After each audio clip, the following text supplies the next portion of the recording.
Thank you, Chris, for the inspiring welcome. I'm sure all the attendees here today and tomorrow will share your passion and ambition to drive change for a better Hong Kong for all of us. Goi Sai. Now, we are honored to introduce our first keynote speaker, another Chris. This time, it's Chris Coulter, the CEO of GlobeScan. He will be joining us through live stream from Toronto, Canada, to present the new sustainability leadership. Without further ado, I would like to invite Chris to give today's first keynote speech. Hello, Chris. This is Hong Kong.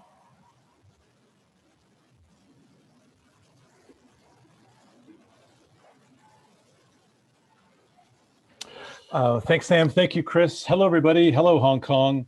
I cannot tell you how disappointed I am that that I am stuck in my basement in Toronto and not with all of you during this very momentous conference and exciting thematic of accelerating the change.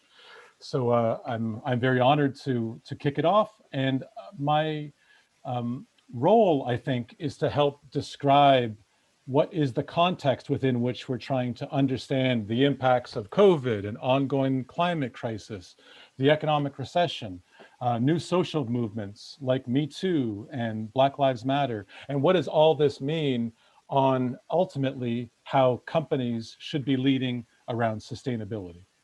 So that's what I'm going to try to do in the next 25 minutes.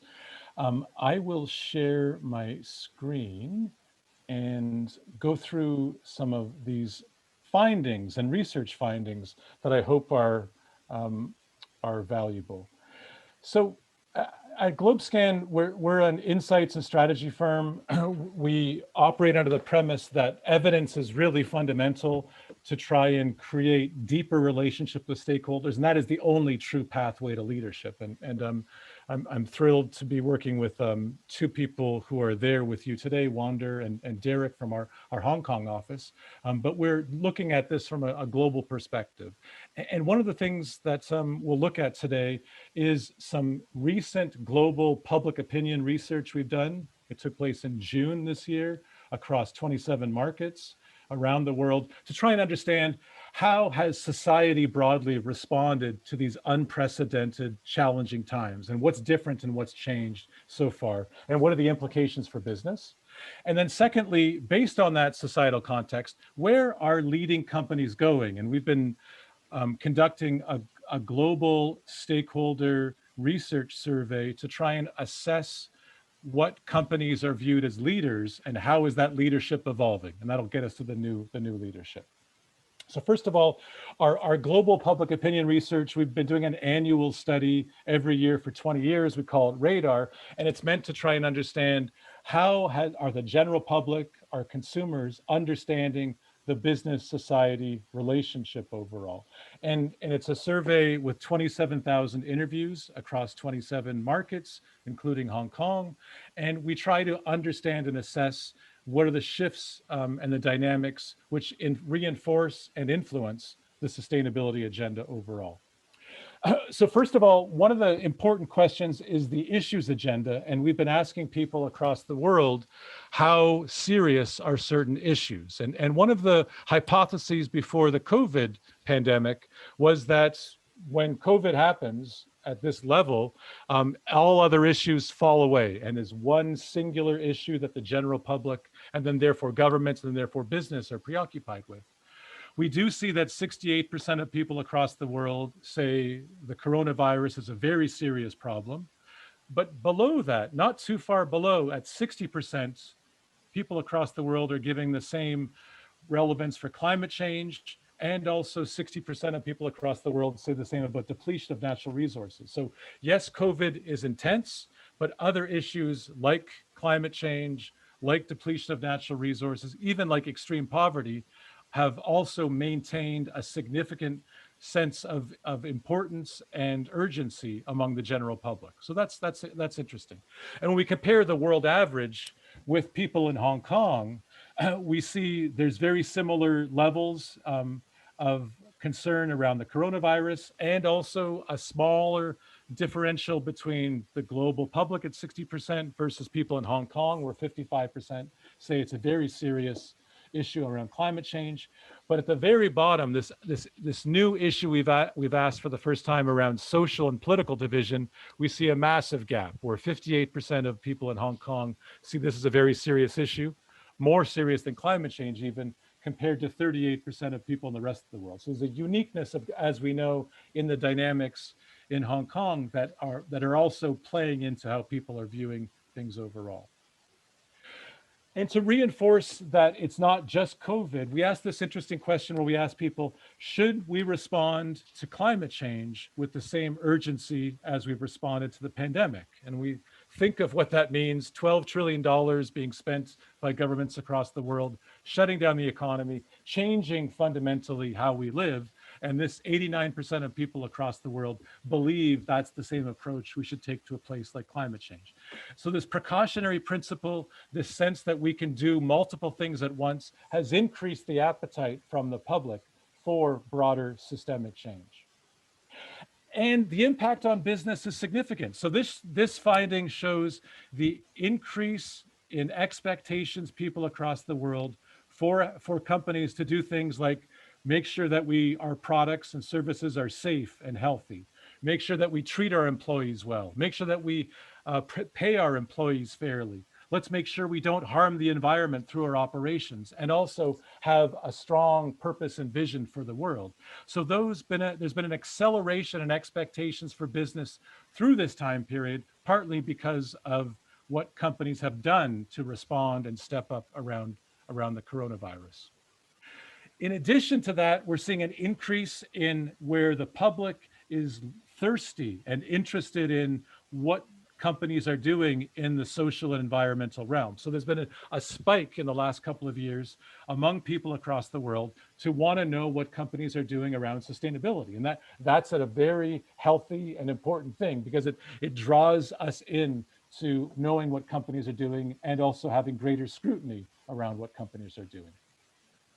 Further, we're seeing also a significant increase from 2016 to 2020, where consumers across the world are increasingly saying that they try to support companies or brands that are purposeful, that are making a positive difference in society.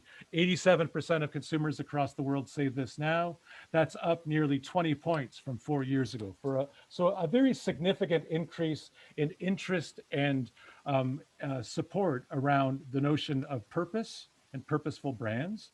And similarly, when we identify shareholders in the general population, people who own shares through pension funds and sometimes direct stocks, we also see an increasing sense that purpose is important. And shareholders are now saying, 82% of them, that companies that have a purpose are more profitable than companies that don't. And this is in line with all of the ESG explosion and discussions that are happening, and it's trickling down to the general public and to retail investors as well. The other part of the increasing business case for sustainability is when we asked employees across the world in the survey, do they feel more motivated to working for responsible companies? And we see another increase where 91% of corporate employees say they are increasingly motivated by their company's commitment to being responsible. So all of those elements of the business case are quite powerful and growing over time. So that's the context. And within that context, we want to now explore, what does the new leadership look like and which companies are truly leading? And we get that through our annual Sustainability Leaders Survey, which is a study we do every year with our colleagues at Sustainability. And this is the 23rd year we've been asking this question. And it is a sample of sustainable development experts from across the world. We spoke to 700 experts across 70 countries. They represent people who have been involved in sustainability for an average of 15 years. So they're deep into it from a corporate perspective or an NGO perspective or governmental or academic. And we also have good variability by region in North America, Europe, and Asia Pacific, and a little bit in Africa and a little bit in Latin America. And we've asked these experts to understand and help us define where is the sustainability agenda going, and they've been very predictive. So first of all, What's remarkable between 2019 and 2020 is the explosion in concern and view that sustainable development issues are more urgent. So we've asked them a whole list of issues, from climate change to biodiversity, to water scarcity, to water pollution, to poverty, to economic inequality, etc. And we can see in almost all cases, every single one of these issues, there's been an increase from 2019 to 2020 levels of urgency. And this is extraordinary because these are experts who've been involved in sustainability for many years, for decades in some cases, and yet they continue to see the agenda becoming more urgent. So the external context for stakeholders from civil society, from governments, from the corporate sector and investors are seeing an increasing need for business to step up and attend to these issues across the board. So that's important. That urgency has inflamed again through this crisis that we're experiencing. When we ask these experts to identify and name companies who are leading, here is our 2020 leaders results, where 42% of experts name Unilever as the leading company, 26% name Patagonia, 14% name IKEA, and then the numbers drop off with 8% naming Interface, a small commercial carpet company out of the United States, Natura and Co., a Brazilian company that now owns the Body Shop, but deep into cosmetics and has been a very purposeful brand from the beginning. Danone, the French food company, Tesla, the electric automaker, Nestle, Microsoft, Ørsted, the Danish renewable energy company, M&S, L'Oreal, the cosmetic company, and then Tata, the Indian conglomerate. And what's interesting is that while these numbers are strong, 42% mentioned Unilever, there are 250 companies mentioned overall. So leadership is very diverse and diffuse according to experts across the world. But there is a strong concentration among these 12 companies as leaders. And there's some important attributes that evolve and continue to be consistent across these companies. One is that they have usually CEOs or chief executives who are engaged, committed, and passionate around sustainability and speak about it frequently to investors, to customers, to employees on a consistent basis. Secondly, these companies have been able to define sustainability on their own terms in ways that are unique and special and also brandable. So Unilever's case, they had a 10-year run with the Sustainable Living Plan. IKEA has a strategy called People, Planet, Positive. Interface has a strategy called Mission Zero. Natura just launched their Commitment to Life strategy. Danone has One Planet, One Health. All of these conventions and approaches to define sustainability in a strategic way is something that they do. But they also are very good at listening and engaging and reporting and finding iconic contributions to the sustainable development agenda that are unique and special. What's exciting this year is while there's consistency with Unilever, Patagonia, and IKEA and Interface over the years, there are 4 new companies that are on the list for the first time this year: Tata, L'Oreal, Ørsted, and Microsoft. And this tells us that there's a new wave of leadership that's beginning to demonstrate, and we'll talk about that in a little bit. I wanted to show the results of our Asian Pacific experts and their views of leadership. And first of all, we can see a great deal of consistency between the global average of leadership and what experts in Asia say are good corporate leaders. So Unilever, Patagonia, and IKEA, almost exactly the same magnitude of leadership according to stakeholders in Asia. Interface, similar as well. But then we have Tata popping up, especially among South Asian experts, and then Swire, which is, as you know, is headquartered in Hong Kong. So there is an opening for some regional players when we look at the regional results, but we are still broadly dominated by some companies that have committed dramatically, have identified very significant, ambitious goals to drive the agenda, and have been very good at telling their story and engaging stakeholders on what they mean by sustainability. When we ask experts to tell us why they chose Unilever or Patagonia or Swire or Tata, there has been a subtle shift in the last year towards an increasing sense that the core business model and the core strategy is ever more important to define leadership. We also see an increase in a sense that ambitious targets, commitments to the SDGs are also paramount in defining leadership, and much more than even a year ago. And perhaps a bit of a decline in the sense that purpose or just values are really defining characteristics. Still important, but still down quite a bit. And maybe we've hit peak purpose when it comes to the sustainability agenda lately. And then finally, there's also an increase in a sense among experts that these companies who are leaders need to advocate for sustainability and the broader agenda beyond just what they're doing in their own four walls. And what's so intriguing, I think, and why there is such an important dynamic happening in leadership is that when we look across all this important research program from 1997, when we first asked the question, all the way to today, we see an extraordinary amount of shift in how different eras are defined around sustainability. So back in the late 1990s, when the music was a little bit better and life was a bit simpler, experts, the same panel of experts, the same sustainable development levels of expertise, pointed to companies like BP and Shell and DuPont and Dow Chemical, very big, heavy hitting industrial companies. And they were viewed 20 years ago as leaders and iconic leaders of sustainability. And that's largely because what they did was define their impacts, their materiality, and begin to reduce those impacts over time. DuPont's sustainability strategy in the late 90s was getting to zero impacts, zero emissions. That was the entire strategy. And that era between 1997 and 2005, we call the harm reduction era, where the best idea was to do less bad rather than do good.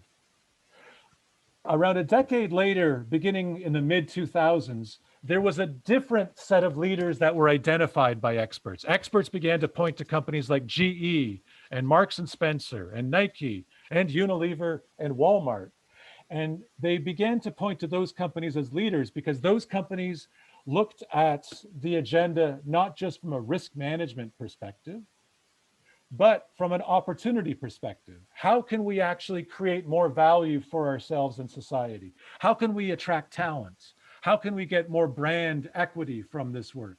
How can we innovate our products and services to be in line with where the future is going? How can we have more influence with regulators or be a partner of choice with NGOs? And all of that required getting in deeply into the broader enterprise. You have to work with HR, you have to work with the R&D team, you have to work with the brand team, working with strategy, working with the business units. And all of that required the development of a strategy that the rest of the enterprise could respond to. So we call this the strategic integration era because it was the moment where companies began creating broad, big strategies that had goals and targets and a great deal of detail. And that includes GE's Eco-Imagination in 2004. It includes Walmart's Sustainability 360 program in 2005. It includes Marks and Spencer's Plan A in 2007, a gorilla of a strategy. And then it also led to Unilever's Sustainable Living Plan in 2010, which began their broad leadership in sustainability and their sense that they are the ones that defining the agenda when it comes to sustainable development. And yet we saw about a decade later, another era. Around 2016, we started seeing experts pointing to a different set of companies. IKEA, Netsura, Nestle, Patagonia, Tesla, Danone.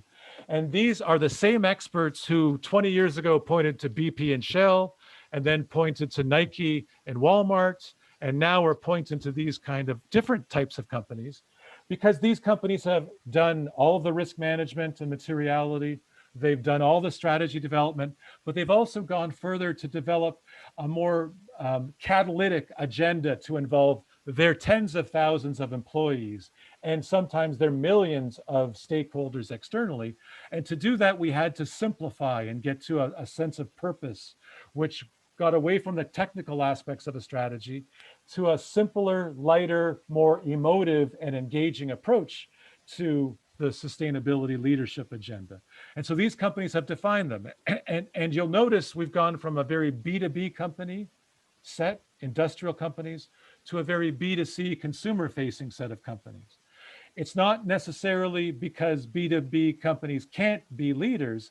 It's that the way leadership has evolved requires ambition with goals that are very dramatic and sometimes very difficult to achieve. And consumer facing companies feel much more comfortable doing that. They're able to let go of the engineering mentality and know they can find a way to achieve their big, bold goals. And they also have innovation cycles that are short. You know, to make toothpaste, you can rechange the entire approach and the business model in less than a year. If you're an engineering company or a mining company, it takes 30 years to do that. So there are scales which give consumer-facing companies the edge when it comes to meeting the demand for urgency and ambition that stakeholders are looking for. But as you can see, the evolution is pretty remarkable and dramatic. It's shifted greatly over the decades.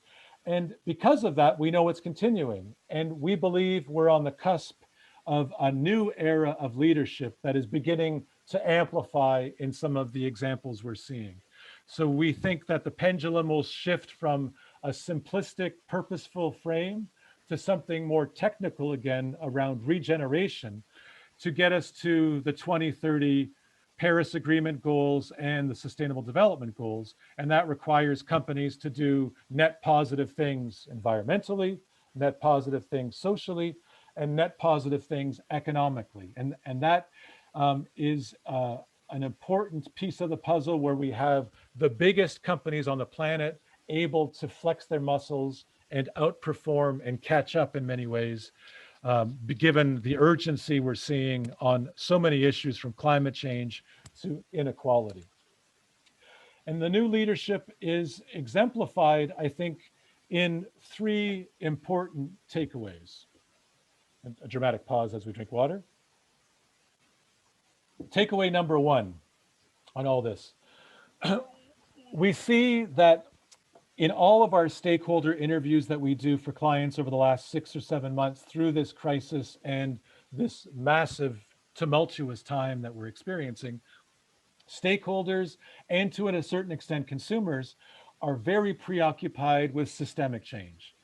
The sense of incremental improvement, the appetite for that is very limited. Stakeholders from investors to NGOs to corporate peers are looking for and demanding big, bold changes. So when companies like Microsoft earlier this year announced their climate negative strategy and commitments to not only become carbon neutral in the future, but to take every bit of carbon from their history out of the atmosphere and be carbon negative, that changes the game. And that builds ambition and builds expectation across the board. So I think the entire carbon neutral, net zero conversation has moved so dramatically in the past 6 to 8 months. It's extraordinary. And anything less than carbon neutral or a net zero commitment from companies is met with stakeholders with a sense of disappointment or ho-humness. So there's a systemic change piece of the puzzle that's quite fundamental going forward, and we need to find ways to do that. Number two, it's important to not only do all of the relevant expected table stakes on sustainability leadership, from reporting and disclosure and materiality, and have a clear management system that addresses all the fundamental aspects of sustainability, we also need to find a way to define our unique contribution. So what is the unique way that we as a business can do something over and above the things that are expected?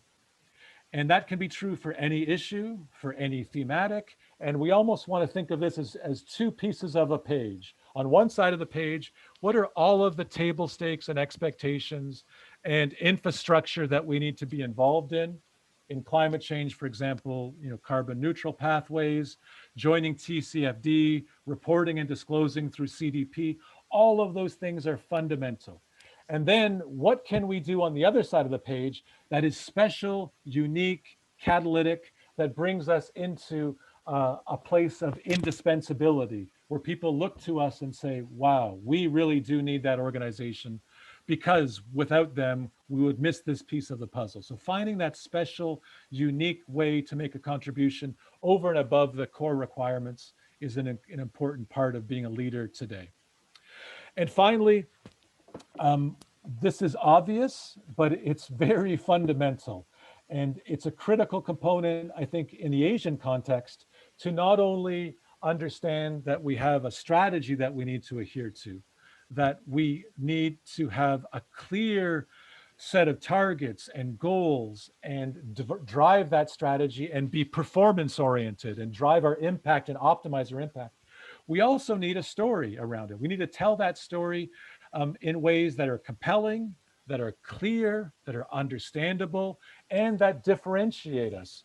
Because without that story inside our organizations or outside our organizations, without that sense of recognition for leadership, we lose the virtuous cycle of the rewards of sustainability and then the further appetite inside the company for more. And that is the ratchet effect where these companies that we've seen, like Unilever, like Patagonia, like IKEA, are in that flywheel where, yes, they have developed and created ambitious strategies and driven performance. And yes, they have told remarkable stories and have great recognition. But those things are increasingly set together because they're ratcheting up and driving performance on an increasing basis as we're going. With that, I thank you. Again, I wish I was there with you in Hong Kong. I look forward to possibly being there in June, Chris, next year. And I wish all of you a wonderful conference today. And thank you very much for having me.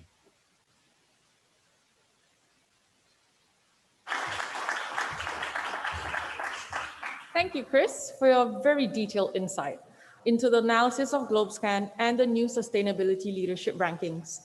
We think is excited to be working with you and your Hong Kong team as our insight partner for next year's event.